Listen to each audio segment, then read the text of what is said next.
अध्यक्ष महोदय, आपली सूचना लक्षात घेऊनच मी भाषण करेन. आपल्याला वगळून. अध्यक्ष महोदय, अलीकडे कुंभमेळा झाला, आता सिंहस्थ 28 महिन्यावर आलेला आहे आणि एवढं मोठं बजेट आणि त्यात सिंहस्थाला 1 रुपया पण दिलेला नाही. अध्यक्ष महोदय, त्या भागातले प्रतिनिधी म्हणून भुजबळ साहेब पूर्वी आम्ही मंत्रिमंडळात एकत्रित काम केलं, त्यावेळी सिंहस्थ मेळावा येण्याच्या आधी 3 वर्ष आधी याची तरतूद करून खर्च करून त्याच्यावर उत्तमपणाने काम झालं. पण हे सरकार या बाबतीत सिंहस्थ मेळाव्याबद्दल उदासीन आहे आणि अध्यक्ष महोदय, ही अतिशय गंभीर बाब आहे. दुसऱ्या बाजूने नाशिक शहरामध्ये सांडपाणी प्रक्रिया प्रकल्प मंजूर झाला आणि तिथं अध्यक्ष महोदय तिथल्याच सन्माननीय सदस्य श्रीयुत कांदे यांनी मागणी केली की निविदा प्रक्रिया पारदर्शक होण्याची आवश्यकता आहे आणि काही ठराविक अटी व शर्ती ठराविक ठेकेदारांना डोळ्यासमोर ठेवून करण्यात आल्याने त्याला स्थगिती द्यावी, आम्ही न्यायालयात जाणार आहे असं तिथलेच सत्तारूढ पक्षाचे आमदार म्हणतात. अध्यक्ष महोदय, आता सिंहस्थ कुंभमेळ्यात भाविकांना स्वच्छ पाण्यात स्नान करायला मिळावं म्हणून सांडपाणी प्रक्रियाची व्यवस्था वाढली पाहिजे. आणि अध्यक्ष महोदय, आता नुसते प्रोजेक्ट सुरू झाले तर तिथल्या स्थानिक भारतीय जनता पक्ष आणि शिवसेना या आमदारांचा त्या प्रकल्पावर लक्ष अतिशय आस्थेने आहे, त्याबद्दल माझी काय हे नाही, पण त्यावर एवढं लक्ष आहे की हा प्रकल्प टेंडर काढायला देखील बऱ्याच आव्हानांना या प्रकल्पाला तोंड द्यावं लागेल असं मला वाटतं. अध्यक्ष महोदय, या आधी माझ्या आधी उल्लेख झाला, ओबीसी महामंडळाला फक्त 6 कोटी रुपये दिले.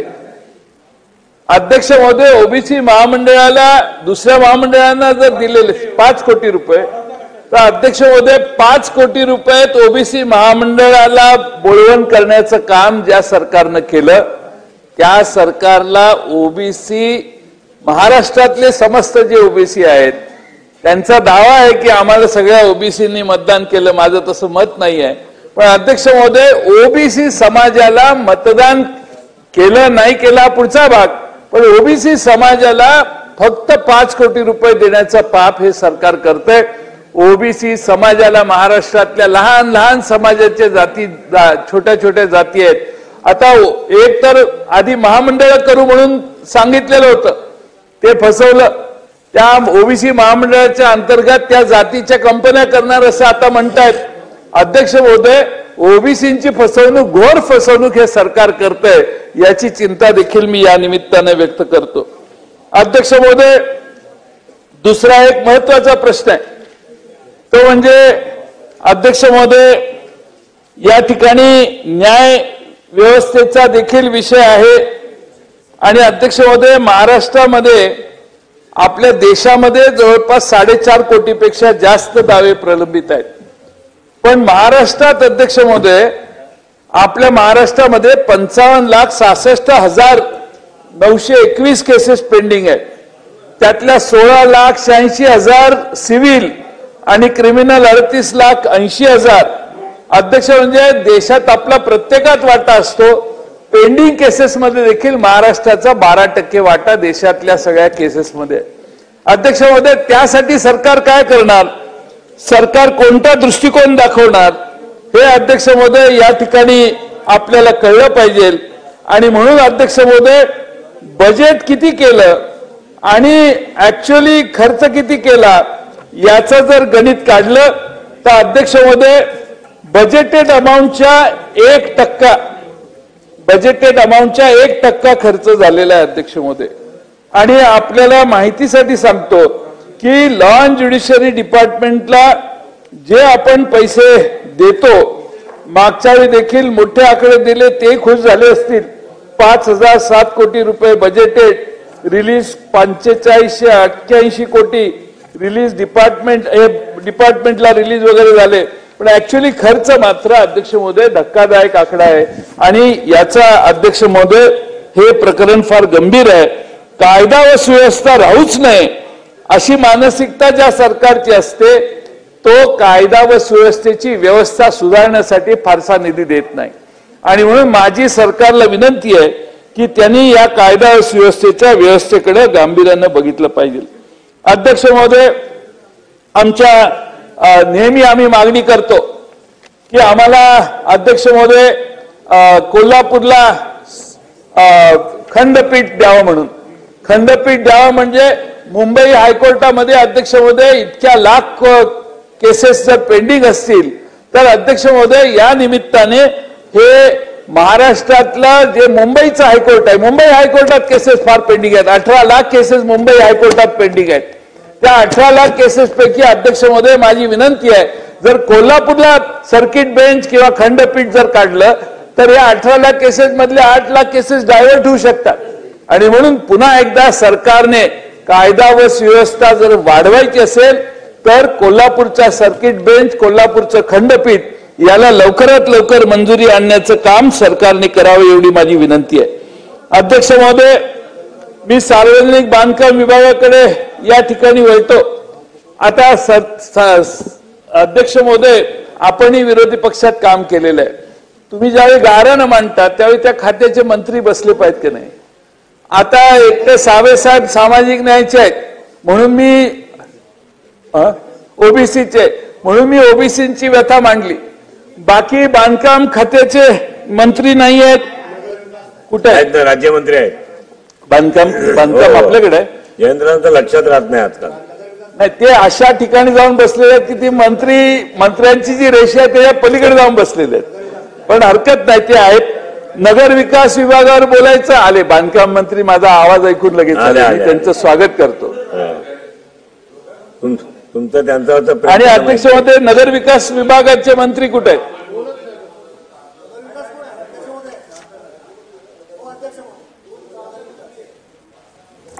एवढे मंत्री आहेत ना. सामाजिक न्याय विभागाचे मंत्री आहेत बसलेले. बिचारे इतके सिन्सिअर मंत्री महाराष्ट्रात दुसरा कुठला सापडणार नाही. अध्यक्ष महोदय, सार्वजनिक बांधकाम विभागाच्या मार्फत आणि तुमचा हे MSRDC आहे, हजारो कोटीची टेंडर काढली जातात. मी मागच्या वेळी विधानसभेत म्हटलं टेंडर काढायचं एस्टिमेट तुम्हीच करता. एस्टिमेट केल्यानंतर टेंडर कितीला जावं? 38%, 37% हाय नाही. म्हणजे अध्यक्ष महोदय तुम्ही बसा, तुम्हाला कुठे साहेब हे ज्ञान महत्वाचं आहे. 35 ते 45% एवढ्या जास्त दराने निविदा गेल्या. मागच्या वेळी मी बोललो. आता मागच्या सरकारने Pune ring road, Virar Alibag multimode corridor, Jalna Nanded expressway, Nagpur Chandrapur express, Bhandara Gondia expressway, Nagpur Gondia expressway अशा 6 एक्सप्रेसवेची घोषणा केली. आणि अध्यक्ष महोदय, भूमी अधिग्रहण आणि केंद्र शासनाच्या इतर परवानग्या न घेता त्याची टेंडर निघाली. अध्यक्ष महोदय, ग्रामपंचायतीचाही ठराव लागतो ग्रामसभेचा आपल्याला. त्याची कुठल्याही गावाला विचारलंच नाही तुमच्या गावातलं रस्ता नेऊ का नको नेऊ. अध्यक्ष महोदय, आणि ठराविकच 4 कंपन्यांनी वेगवेगळे टेंडर भरले. अध्यक्ष महोदय, आता वाटप करताना मेगा इंजिनिअरिंगला L1 असेल तर नवयुगाला L2 दिलं जातो. सर्व प्रकारची टेंडर ही ठराविक लोकच भरतात. जालना नांदेड एक्सप्रेसवे मधील कामावर जानेवारी 2025 पर्यंत 3 जिल्ह्यातून हा रस्ता जातो. 1757 हेक्टर जमीन संपादित करणं आवश्यक आहे. सरकारी आकड्यानुसार 1292 हेक्टर जमीन अजून संपादित झालेली आहे, म्हणजे 73.6%. पण मावेजा किती वाटप झाला तर 862 हेक्टर म्हणजे 52%. अध्यक्ष महोदय, सार्वजनिक बांधकाम विभागाने 14 ऑक्टोबर 24 रोजी एक शासन निर्णय केला.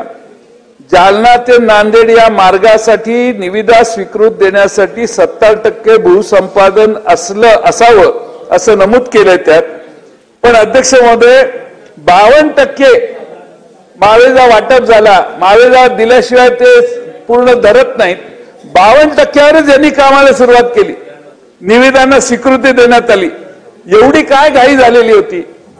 लोकसभेच्या निवडणुकीच्या आधी हा उद्योग जो झाला, एवढी काय घाई झालेली होती की जमीन अक्वायर करायच्या आधीच आपण अध्यक्ष महोदय 52% जमिनीचा मोबदला दिलेला असताना आपण कार्यारंभ सुरू केला. अध्यक्ष महोदय, एक्सप्रेस वे आहे मला मान्य आहे, पण त्याचे पैसे खर्च करताना सगळे बाकीच्या गोष्टी असतात.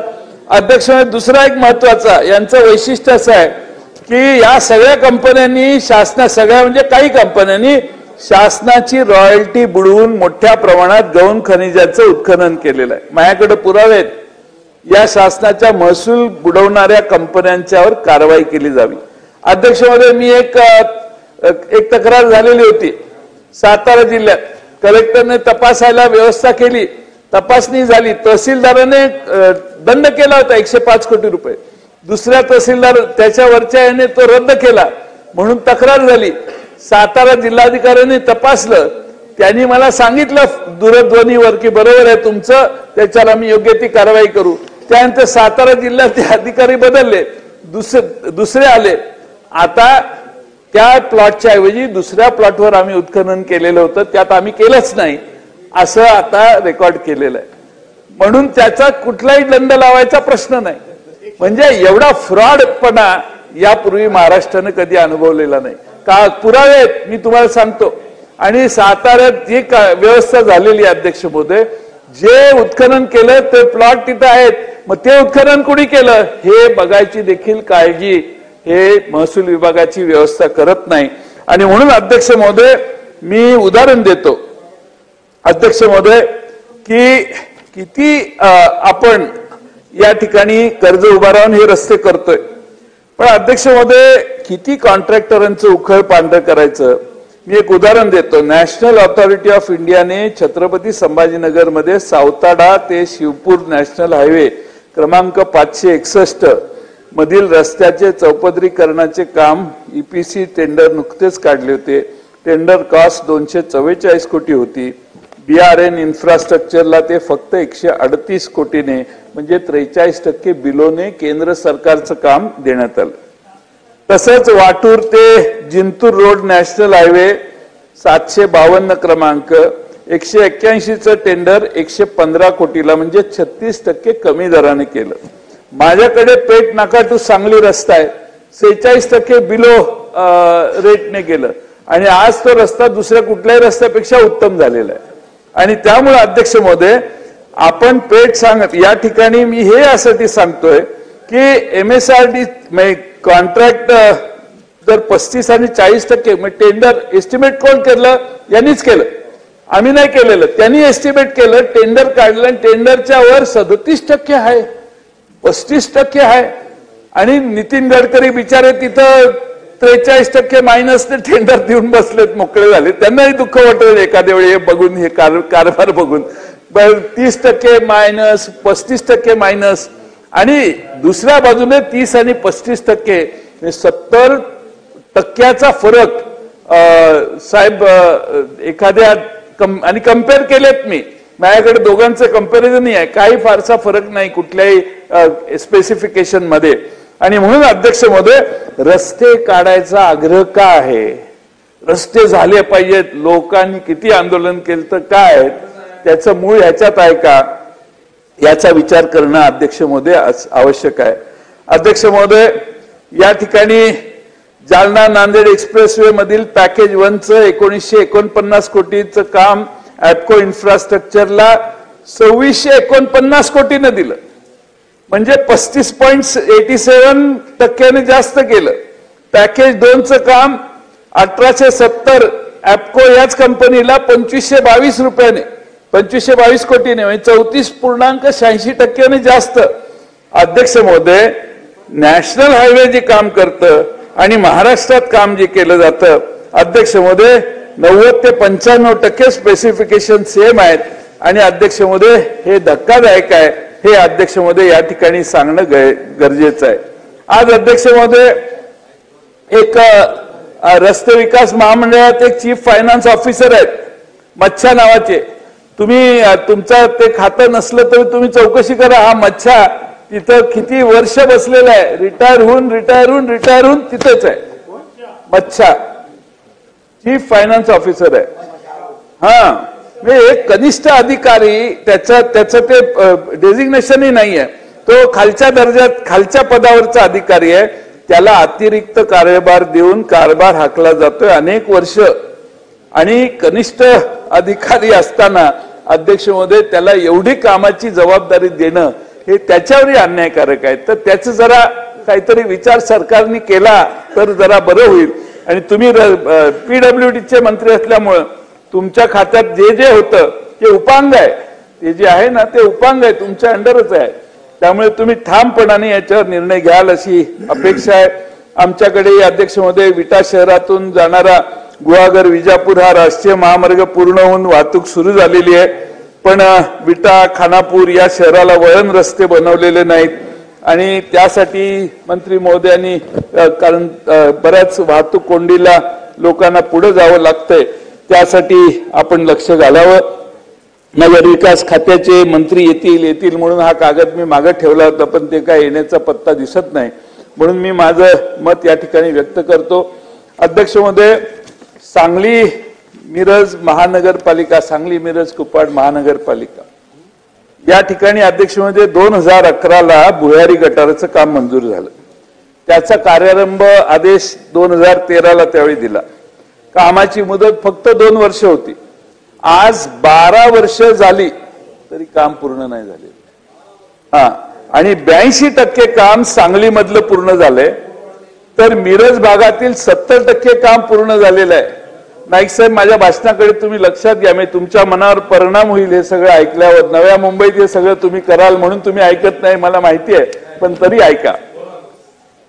त्यामुळे सांगलीत 82% काम झालंय, मिरजमध्ये 70% काम पूर्ण झालंय. काम विहित मुदतीत पूर्ण न केल्याने महापालिकेने महासभा 17 साली ठराव केला. एक सांगली भागातील कंत्राटदाराला दिवसाला 25,000 दंड केला. दुसऱ्या पण दंड केला तरीही अंमलबजावणी दंडाची केली नाही. तर अध्यक्ष महोदय, सदरचा ठराव विखंडित न करता आयुक्तांनी 21 पासून फक्त रनिंग प्रमाणे काहीतरी 1.5 कोटी वसूल केले. मिरज भागात महासभेने 15,000चा दंड केला, त्याचीही वसुली झालेली नाही. अध्यक्ष महोदय, आज देखील काम अपूर्ण राहिले आणि सदर योजना पूर्ण करण्यासाठी अजून 24 कोटीची आवश्यकता आहे. सांगली मिरज कुपवाड हे प्रमुख आमच्या जिल्ह्याचं प्रमुख शहर आहे आणि त्यातल्या भुयारी गटाराकडे एवढं दुर्लक्ष सरकारने करणं योग्य नाही. म्हणून माझी मागणी आहे की 24 शेवटचे 3च मुद्दे राहिले, थोडक्यात करतो. 24 कोटी रुपयाची आवश्यकता आहे. तर माननीय शिरसाट साहेब, आपण नगरविकास मंत्री महोदयांना आज आमचा निरोप द्या आणि हे 24 कोटी रुपये लवकरात लवकर द्यावेत ही विनंती. अध्यक्ष महोदय, आमच्या इस्लामपूरला देखील नगर विकास विभागाने 17 साली भुयारी गटार योजनेसाठी 69 कोटी 42 लाख मंजूर केले. अनेक कारण देऊन मक्तेदारांनी 23 साली ते काम बंद केलं. सिवेज ट्रीटमेंट प्लांट पूर्ण न केल्यामुळे सर्वोच्च न्यायालयात प्रकरण आहे. मला वाटतं नगरपालिकेला काही दंडही चालू आहे. त्यामुळे जुनी योजना बंद करून सुधारित नवी योजना नगरपालिकेने प्रस्तावित केली आहे. पण DPR तयार करून तांत्रिक मंजुरी, प्रशासकीय मंजुरीसाठी बराच वेळ जाणार आहे. अध्यक्ष महोदय, इस्लामपूर शहरामध्ये भुयारी गटार योजना पूर्ण करण्यासाठी व सध्या अस्तित्वातील शहर पूर्ण समाविष्ट करण्यासाठी भविष्यातील शहराचा विस्तार तसेच शहराचा भौगोलिक उतार विचारात घेता सिवर पाईपलाईन ही नॅशनल हायवेच्या NH 166H लगत घेणे आवश्यक आहे, जेणेकरून सांडपाणी शहराच्या उतारानुसार प्रवाहित होईल असे अभिप्राय PMCनी दिलेले आहेत. नॅशनल हायवेला समांतर भुयारी योजनेची पाईपलाईन टाकण्याशिवाय अन्य पर्याय नाही आणि सद्यस्थितीत पेठ सांगली नॅशनल हायवेचं काम प्रगतीपथावर आहे. कॉन्क्रीटचं काम चालू आहे.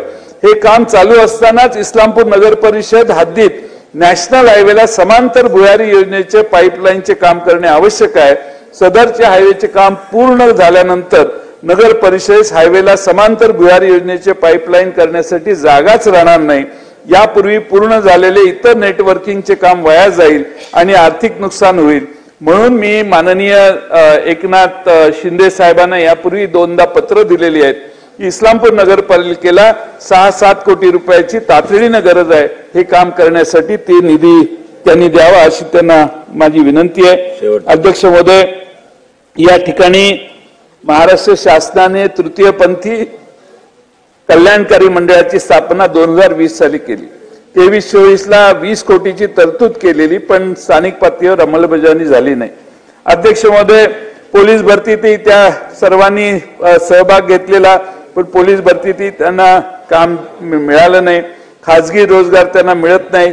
त्यामुळे काहीतरी धोरण त्यासाठी घ्यावं अशी माझी विनंती आहे. मग आरोग्य, गृहनिर्माण, कल्याणकारी योजनेच्या अंमलबजावणीत देखील त्यांनी त्याची अंमलबजावणी करावी एवढी विनंती या निमित्तानं करतो. शेवटचा मुद्दा, 60 वर्ष पूर्ण झालेल्या वृद्धावस्थेत व्यक्तींची शारीरिक कमजोरी होऊन श्रमशक्ती कमी होते आणि म्हणून काही ठिकाणी मुलं आई वडील देखील देखभाल करत नाहीत आणि त्यामुळे वयोवृद्ध लोकांसाठी सरकारने कायदा केला, पण त्याचा काही उपयोग होत नाही.